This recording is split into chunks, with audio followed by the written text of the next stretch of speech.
अस्सलाम वालेकुम dear viewers. आज हमने बात करनी है जी सेमी सॉलिड डोजेज फॉर्म्स की। और सेमी सॉलिड डोजेज फॉर्म्स में हमने बात करनी है जी ऑइंटमेंट्स की कि ऑइंटमेंट्स क्या हैं, इसके लिए कौन सी बेसिस यूज़ की जाती हैं, ऑप्थाल्मिक ऑइंटमेंट्स क्या होती हैं, डेफिनेशन क्या है, टाइप्स क्या है, फार्मूलेशन क्या है।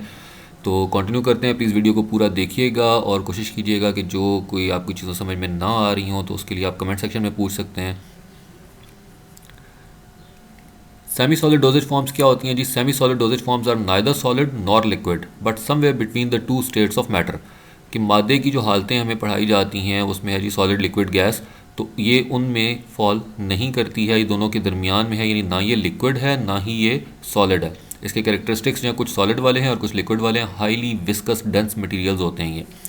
इसमें कहते हैं जी examples of semi solid dosage forms are, कौन कौन सी चीज़ें जिसको हम सेमी सॉलिड डोजेज फॉर्म में गिनते हैं? ऑइंटमेंट्स हैं, पेस्ट्स हैं, क्रीम्स हैं और जेलीज़ हैं। तो ये सारी चीज़ें गिनी जाती हैं बतौर सेमी सॉलिड डोजेज फॉर्म्स।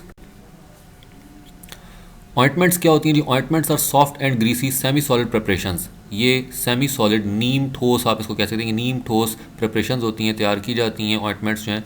और ग्रीसी होती हैं यानी चिकनाई वाली होती हैं। Intended for application on the skin, जिनको जिल्द के ऊपर लगाया जा सकता है या फिर म्यूकस मेम्ब्रेन पे लगाया जा सकता है। ठीक है जी।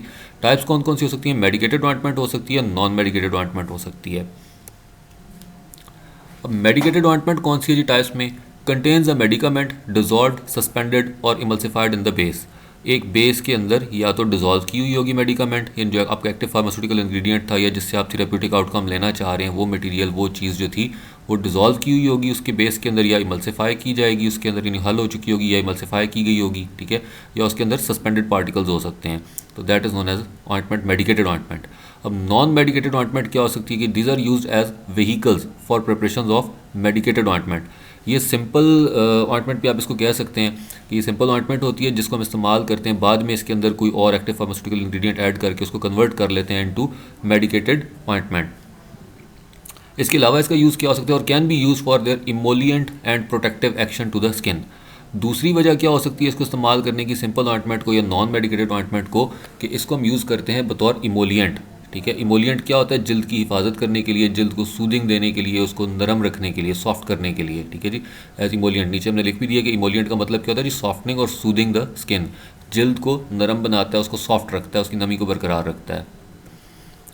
Classification of ointment basis. अब ऑइंटमेंट के लिए जो हम बेस इस्तेमाल करते हैं वो क्या होगी? बेस की हम पहले भी कई दफ़ा बात कर चुके हैं कि जब कोई सॉलिड या सेमी सॉलिड चीज़ को हम यूज़ करते हैं बतौर vehicle, than it is called a base. तो जो बेसिस यूज़ की जाती हैं जी, ओलिजिनस बेसिस हो सकती हैं, एब्जॉर्प्शन बेसिस हो सकती हैं, इमल्शन बेसिस हो सकती हैं, या फिर वाटर सॉल्युबल बेसिस हो सकती हैं फॉर ऑइंटमेंट। ओलिजिनस बेसिस क्या होती हैं? Consist of water insoluble hydrophobic oils. ठीक है जी।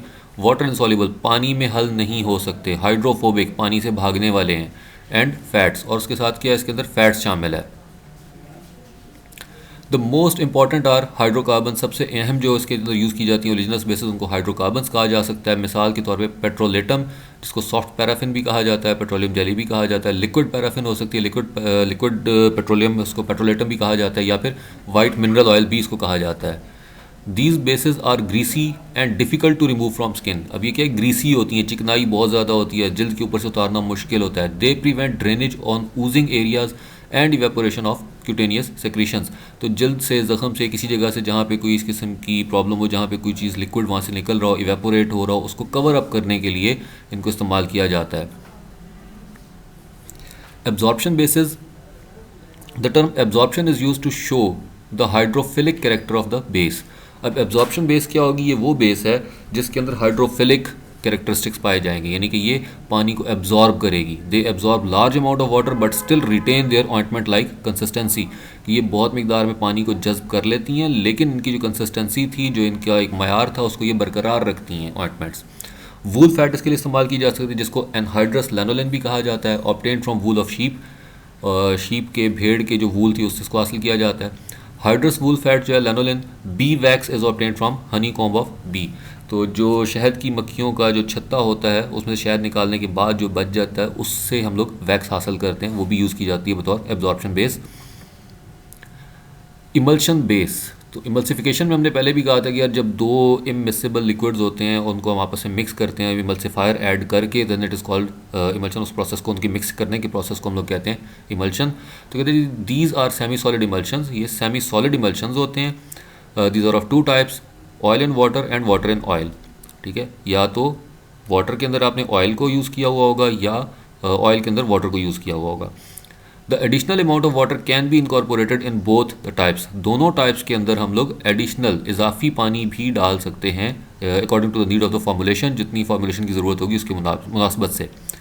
These bases contain both water soluble and water insoluble components. ठीक है, या आप ये भी कह सकते हैं कि water soluble plus oil soluble जो कंपोनेंट्स थे वो दोनों इसके अंदर आ सकते हैं, दोनों शामिल हो सकते हैं। These have emulsifiers and because of their surface active property may facilitate contact between medicament and skin. अब क्योंकि इसके अंदर सरफेस एक्टिव प्रॉपर्टीज़ होती हैं, इसके अंदर ऑयल में जो चीज़ें मिक्सअप हो सकती थी, सॉल्युबल थी, वो भी इसमें शामिल हो सकती हैं, जो वाटर सॉल्युबल थी वो भी शामिल हो सकती हैं। इस वजह से क्या ये फैसिलिटेट कर देता है, आसानी पैदा कर देता है, मेडिकामेंट और स्किन के दरमियान कॉन्टैक्ट को बेहतर बना देता है। Hydrophilic ointments, rose water ointment, vanishing creams वगैरह इसकी एग्जाम्पल्स हम ले सकते हैं। वाटर सॉल्युबल बेसिस कौन सी होंगी जी? These contain only the water soluble ingredients. इसके अंदर सिर्फ वो इंग्रेडिएंट्स होंगे जो पानी में हल हो सकते हैं, but not the greasy substances. इसके अंदर ग्रीसी सब्सटेंसेस इंक्लूडेड नहीं होते हैं, हैंस नोन एज ग्रीसलेस बेसिस। इसको ग्रीसलेस बेसिस भी कहा जाता है। दीज आर वाटर वॉशेबल, इनको पानी से आराम से वॉश किया जा सकता है। पॉलीइथाइलिन ग्लाइकोल या कार्बोवैक्सेस भी इसमें डाली जा सकती हैं। Certain other substances that are used as water soluble bases include, कुछ और चीज़ें जो इसमें इस्तेमाल की जाती हैं, tragacanth, gelatin, pectin, cellulose derivatives वगैरह इसमें यूज़ किए जाते हैं बतौर water soluble bases. Other additives, अब बेसिस के अलावा जो एडिटिव्स हम डालते हैं ऑइंटमेंट के अंदर, जो दीगर चीज़ें शामिल की जाती हैं, तो सबसे पहले क्या जी, प्रिजर्वेटिव्स, उसको प्रिजर्व बनाने के लिए। Bases having high water contents support the microbial growth as compare to that having no water. तो पानी की जितनी ज़्यादा मिकदार होगी उतनी ही वो चीज़ वल्नरेबल हो जाएगी, उतना ही उसके अंदर माइक्रो ऑर्गेनिजम्स का या माइक्रोबियल अटैक का चांस या ग्रोथ का चांस बढ़ जाता है। तो जब उसके अंदर वाटर कंटेंट अगर ज़्यादा है किसी भी ऑइंटमेंट के अंदर, तो उसके अंदर हमें प्रिजर्वेटिव्स को ऐड करना मस्ट है। So preservatives such as methyl paraben. Methyl paraben क्या चीज़ है जी? प्रिजर्वेटिव है। प्रोपाइल पैराबीन है, बेंजोइक एसिड है, ये सारे के सारे क्या हैं? प्रिजर्वेटिव्स हैं, जो हम किस में ऐड कर सकते हैं? किसी भी ऑइंटमेंट के अंदर ऐड कर सकते हैं। May be incorporated if they are intended to be stored for a long time. तो अगर आपको एक ऑइंटमेंट बनानी है और उसको रखना है, उसकी शेल्फ लाइफ को इंक्रीज़ करना है आपने, तो आप उसके अंदर किसी किस्म के भी जो प्रिजर्वेटिव्स होते हैं, ये आप उसके अंदर लाजमी ऐड कर देते हैं। एंटीऑक्सीडेंट्स जो हैं वो भी इसके अंदर डाले जाते हैं, चिलेटिंग एजेंट्स जो हैं वो भी इसके अंदर डाले जाते हैं। तो ये सारे एजेंट्स जो हैं इसके ऊपर हम पहले बात कर चुके हैं अपने लेक्चर में, तो दूसरी वीडियोस में आपको हमने सारी चीज़ें एक्सिपिएंट्स वगैरह या एडिटिव्स जो थे उसके हमने डिस्क्रिप्शन दी हुई है। प्रिपरेशन ऑफ ऑइंटमेंट कैसे होती है जी? ट्रिचुरेशन मेथड है और फ्यूजन मेथड है जब हमने ऑइंटमेंट तैयार करनी है। अब ट्रिचुरेशन क्या होता है? A pharmaceutical process involving fine grinding and mixing. तो आप साथ साथ चीज़ को ग्राइंड करते हैं, साथ साथ पेस्टल एंड मोर्टार के अंदर डाल के आप उसको मिक्स करते रहते हैं, ग्राइंड करते रहते हैं, और उस तरीके से ट्रिचुरेशन के जरिए से आप तैयार कर सकते हैं। फ्यूजन मेथड में क्या होता है जी? ऑल और some of the components of an ointment are combined by being melted together and cooled with constant stirring. हम क्या करते हैं कि हम किसी भी जो ऑइंटमेंट तैयार करते हैं उसके कुछ अज्जा जो कि मेल्ट हो सकते हैं, उन सब को इकट्ठा करके मेल्ट कर लेते हैं, और मेल्ट करते हैं साथ साथ उसको स्टिर करते हैं और मिक्स करते हैं। तो इस तरीके को हम कहते हैं जी फ्यूजन मेथड। जी पैकेजिंग कैसे होगी जी इसकी? Should be packed in well closed container. तो इसको अच्छे तरीके से बंद होने वाले कंटेनर में पैक किया जाएगा।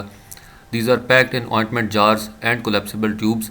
अब क्योंकि ये हाईली विस्कस होते हैं तो इसको या तो कोलैप्सिबल ट्यूब यानी ऐसी ट्यूब जिसको दबा के उसमें से निकाला जा सकता हो ऑइंटमेंट को, या फिर खुले मुंह वाले जो जार्स होंगे उसके अंदर इसको रखा जाएगा।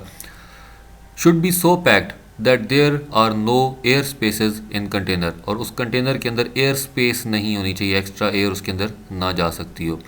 स्टोर कहाँ पे करना है जिनको? Store at cool place to avoid softening and liquefaction of the base. अब अगर हमने पहले पढ़ा था कि यार ये मेल्ट हो सकती हैं, तो इनके मेल्ट होने से बचाने के लिए इसको हम स्टोर करेंगे ऐसी जगह पे जहाँ पे टेम्परेचर जो है वो रीज़नेबल रेंज के अंदर अंदर हो, बहुत ज़्यादा टेम्परेचर ना हो, ठंडी जगह पे रखा जाएगा इनको। They must be protected from air, light and moisture. तो हवा, रोशनी और नमी, उन सब से इनको बचाना होता है, इसीलिए हम इसको एयर टाइट कंटेनर के अंदर रखते हैं। इनके ऊपर लेबल ज़रूर लगा हुआ होगा जी फॉर एक्सटर्नल यूज़ ओनली, कि आपने इनको सिर्फ एक्सटर्नली यूज़ करना है, इनको आप ओरली या वैसे यूज़ नहीं कर सकते। अब आते हैं जी ऑप्थाल्मिक ऑइंटमेंट की तरफ, यानी वो ऑइंटमेंट्स जिनको हम आँख के अंदर इस्तेमाल कर सकते हैं। तो ophthalmic ointments are sterile dispersions of medicaments in a base meant for application into the eye. अब ऑप्थाल्मिक ऑइंटमेंट्स कौन से होंगे जिनको हमने आँख में इस्तेमाल करना है? ठीक है जी। They should be sterile and free from irritation. तो उनको स्टेराइल होना चाहिए, बिल्कुल साफ़ होना चाहिए, किसी किस्म का कोई फॉरेन बॉडी फॉरेन मटेरियल को और एक्स्ट्रा चीज़ नहीं होनी चाहिए, ठीक है। और इरिटेट ना करे आँख को, आँख में तकलीफ़ का बायस ना बने, आँख में ख़ारिश वगैरह या इस किस्म की चीज़ें पैदा ना करे। Base for ophthalmic ointment. अब ऑप्थाल्मिक ऑइंटमेंट के लिए हम लोगों ने जो बेस इस्तेमाल करनी है, the base selected for an eye must be non irritating, आँख में जलन या खराश जैसी कैफियत पैदा ना करती हो, ऐसी बेस चूज़ करनी है आपने। And permit the diffusion of drug throughout the secretions of the eye. अब आँख के अंदर मुकम्मल तौर पर दवाई को, आँख की जो सेक्रीशंस थी, जो आँख में आंसू या पानी होता है उसके अंदर, उसको प्रॉपरली डिस्ट्रीब्यूट करने की सलाहियत हो बेस के अंदर कि वो उसमें डिज़ोल्व होकर दवाई को प्रॉपर फैला सकता हो। And must melt close to the body temperature, body temperature पे आके उसको मेल्ट होना चाहिए। The preparation must be carried out under aseptic conditions, और उसको तैयार भी जब आपने करना है ऑइंटमेंट को, तो उसको बहुत अच्छे तरीके से बिल्कुल साफ़ सुथरे माहौल के अंदर आपने उसको तैयार करना है और उसको महफूज तरीके से तैयार करना है, ठीक है जी। तो ऑप्थाल्मिक ऑइंटमेंट्स के हवाले से भी हमारी बात हो गई। For more videos from Easy Study, please subscribe our channel and hit the bell icon to get notified। तो प्लीज़ अगर आपने अभी तक हमारे चैनल को सब्सक्राइब नहीं किया तो सबसे पहला काम यही करें कि आप इसको सब्सक्राइब करें, दोस्तों के साथ शेयर करें और लाइक ज़रूर कीजिएगा। Thanks a lot.